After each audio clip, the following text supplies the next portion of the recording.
بسم الله الحمد لله والصلاة والسلام على رسول الله وعلى آله وصحبه ومن اهتدى بهدى أما بعد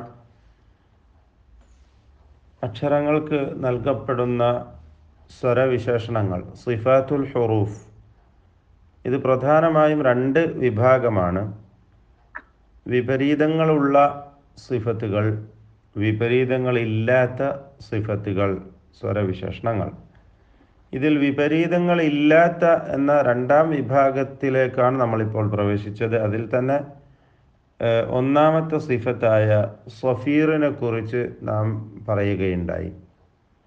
സഫീർ അതിൻ്റെ 3 ഹർഫുകളായ സ്വാദ്, സീൻ, സായ്, ഈ 3 അക്ഷരങ്ങളിലും സഫീർ ഉണ്ടായിരിക്കണം.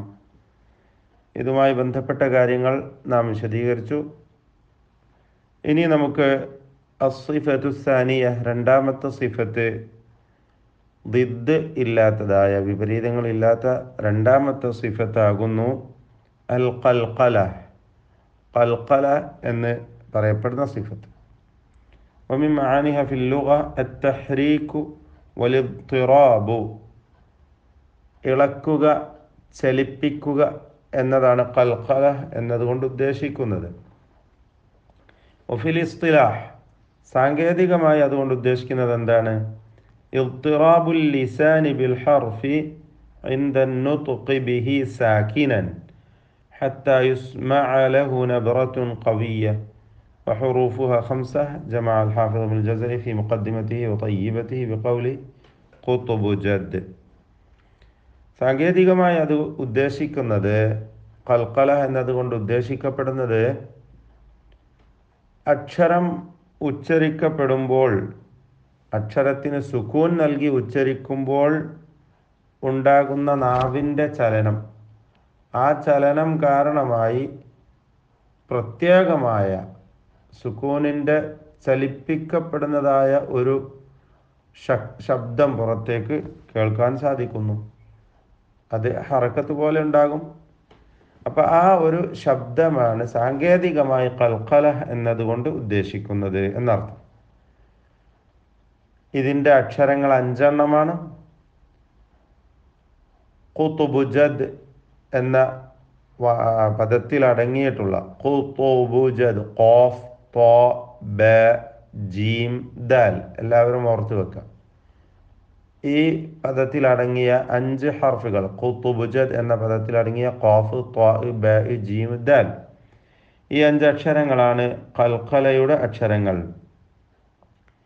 ഇവക്ക് സുക്കൂൻ വരുമ്പോൾ ശബ്ദം ചലിപ്പിച്ച് വ്യക്തമാക്കി ഹറക്കത്ത് പോലെ ഉച്ചരിക്കണം എന്നതാണ്. അപ്പോൾ ഇതിൻ്റെ മറുവശമായി നാം മനസ്സിലാക്കേണ്ടത് എന്താണ്?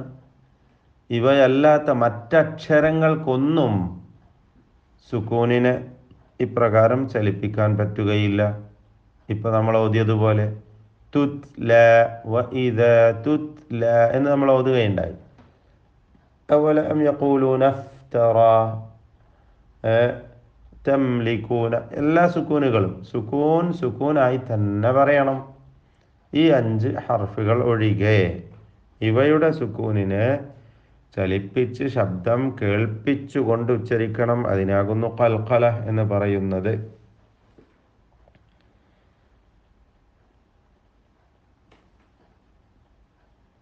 والقلقلة صفة لازمة لحروفها ال5 المذكورة آنفا ولا فرق بين أن يكون الساكن منها موصولا نحو يقبل.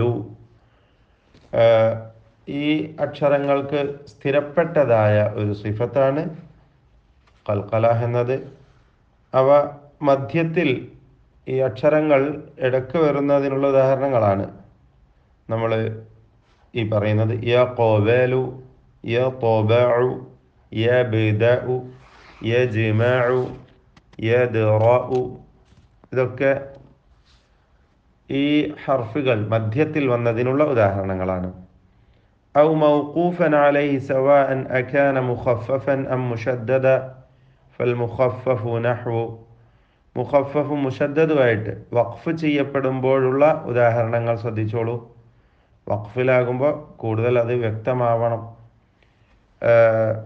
മുഖഫഫായ ഉദാഹരണങ്ങളാണ് فواق فواق الصراط الأحزاب أزواج المهاد. ഇതൊക്കെ പരിശുദ്ധ ഖുർആനിൽ വന്ന പദങ്ങളാണ്.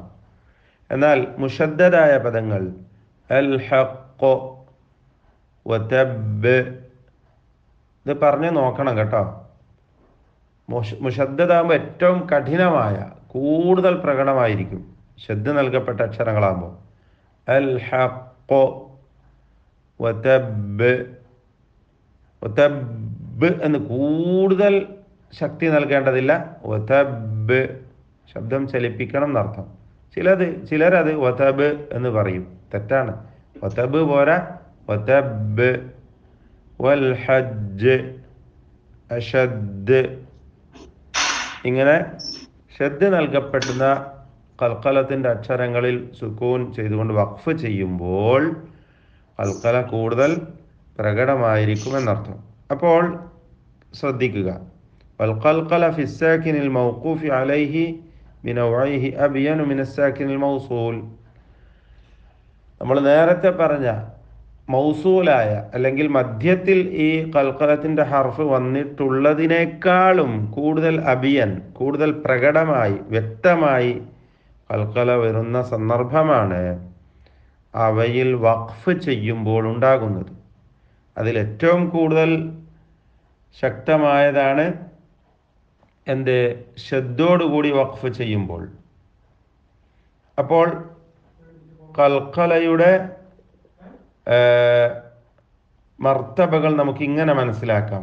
ഖൽഖലയുടെ മർത്തബകൾ, ഒന്നാമത്തെ ഏറ്റവും മേലെ നിൽക്കുന്ന അവസ്ഥയാണ് അസ്സാക്കിനുൽ മൗഖൂഫു അലൈഹിൽ മുഷദ്ദദ്, ഷദ് നൽകപ്പെട്ട അവസ്ഥയിൽ വഖഫ് ചെയ്യുമ്പോൾ. ബിൽ ഹഖ്, അല്ലേ? സൂറത്തുൽ നബയിൻ്റെ അവസാനത്തിൽ ദാലികൽ യൗമുൽ ഹഖ്, ഹഖ്. സൂറത്തുൽ മസദ് തബ്ബത് യദാ അബീ ലഹബിൻ വതബ്. ഇങ്ങനെ വഖഫ് ചെയ്യുമ്പോൾ ഉള്ളതാണ് ഏറ്റവും മേലെയുള്ളത്, ഏറ്റവും കൂടുതൽ ശക്തമായത്. എന്നാൽ താരതമ്യേന ഷദ് നൽകി വഖഫ് ചെയ്യപ്പെടുന്ന പദങ്ങൾ കുറവാണ്, താരതമ്യേന കുറവാണ്. രണ്ടാമത്തെ മർത്തബയാണ്, സ്റ്റെപ്പുകളാണ് നമ്മൾ പറയുന്നത്. ഏറ്റവും മേലെയുള്ളത് ഷദ്ദോടുകൂടി വഖഫ് ചെയ്യുമ്പോൾ. രണ്ടാമത്തെ മർത്തബ അൽ മർത്തബത്തു സാനിയ അസ്സാക്കിനുൽ മൗഖൂഫു അലൈഹിൽ മുഖഫഫ്, ഷദ് നൽകപ്പെടാതെ വഖഫ് ചെയ്യപ്പെടുന്ന അവസ്ഥയിൽ. മുഹീത്ത്, സൂറത്തുൽ ബുറൂജിൽ ധാരാളമുണ്ട്, സൂറത്ത് ഖാഫിൽ ധാരാളമുണ്ട്, സൂറത്തുൽ ഫജ്റിൽ നമ്മൾ ഓതിയിട്ടുണ്ട്, ബലദിലുണ്ട്, അങ്ങനെ പല സൂറത്തുകളിലുമുണ്ട് വഖഫ് ചെയ്തുകൊണ്ട് അവസാനിപ്പിക്കുക. മറ്റ് പല സൂറത്തുകൾ നമുക്ക് കാണാൻ കഴിയും. അൽ ബുറൂജ്, മൗഊദ്, മുഹീത്ത്, അൽ വദൂദ് എന്നിങ്ങനെ ഖൽഖലത്തിൻ്റെ ഹർഫുകളിൽ ഷദ്ദില്ലാത്ത അവസ്ഥയിൽ വഖഫ് ചെയ്യാം. ഷദ്ദില്ലാത്തത്, മുഖഫഫായത്.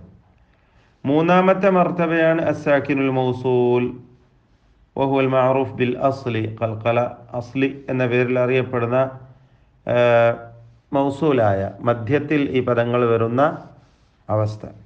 കാരണം അസ്ലി എന്ന് പറയാൻ കാരണം എന്താ വെച്ചാൽ മറ്റുള്ളവ ഇല്ലാതാവാൻ ചാൻസ് ഉണ്ട്, സ്ഥിരപ്പെട്ടതല്ല.